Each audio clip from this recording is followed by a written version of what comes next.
भारत का संविधान सभी नागरिकों को उनके धर्म के पालन की स्वतंत्रता प्रदान करता है, किसी को रोकने का अधिकार नहीं देता है। लेकिन 2 जुलाई 2025 को गिरनार पर्वत की 5वीं टोंक पर जिस स्थान से जैन धर्म के 22वें तीर्थंकर नेमिनाथ जी मोक्ष गए, देश भर से आए हजारों जैन धर्मावलंबियों को उनके पूजा के अधिकार से वंचित रखा गया।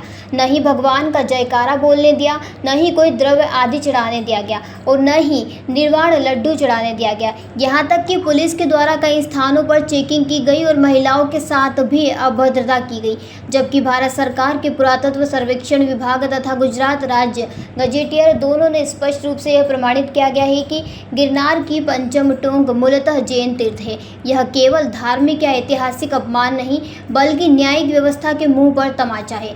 जबकि गुजरात उच्च न्यायालय ने 2005 में स्पष्ट आदेश दिया है कि पंचम टोंक पर कोई भी नया निर्माण न किया जाए। इसी को लेकर सकल जैन समाज ने कलेक्टर को ज्ञापन देकर मांग की है कि एएसआई और राज्य सरकार गजेटियर के आदेश का पालन सुनिश्चित किया जाए और अवैध दत्तात्रेय की मूर्ति को हटाया जाए। साथ ही गिरनार की 5वीं टोंक को संरक्षित जैन राष्ट्रीय धरोहर घोषित किया जाए और जैन समाज को वहां जाने से रोका न जाए। कलेक्ट्रेट में आया हुआ है, क्या कारण हुआ?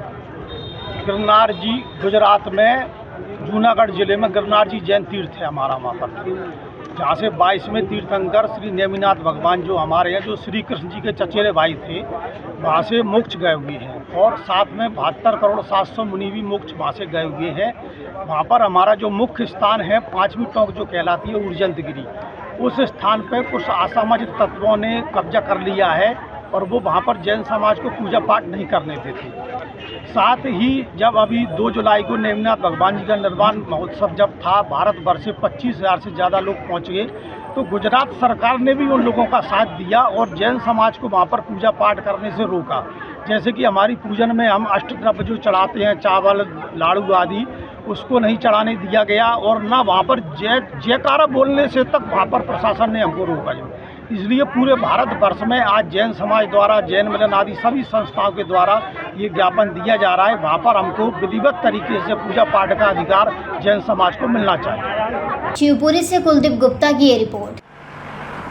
जयराम जी, किशन काका, राम राम भाई, राम राम। क्या दोनों भाई बैठ के क्या हिसाब लगा रहे हो? ऊटी लहसुन के भाव आ गए क्या? अरे नहीं रे दादा, ये अपना रमेश नया मकान बनाने के लिए लोन ले रहा है। हिसाब किया तो पता चला कि लोन का पैसा तो ईंट और रेती में ही पूरा हो जाएगा।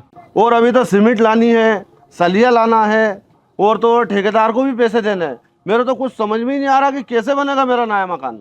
अरे किशन काका, कहाँ इन रेत सीमेंट और लाल ईंटों के चक्कर में पड़ रहे हो? मेरी बात मानो तो अपने घर को बाबजी एएसी ब्लॉक से बनवाओ।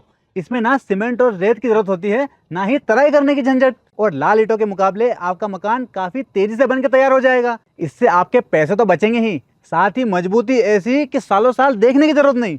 और इससे आप अपना मकान ही नहीं, कुएं और खेत की बाउंड्री वॉल भी बनवा सकते हो, जिससे रोजड़ों की समस्या भी खत्म हो जाएगी। वाह भाई, ये तो कमाल की चीज है। फिर तो मैं अपना घर बाबजी ब्लॉक से ही बनवाऊंगा और मैं अपने खेत की बाउंड्री वाल।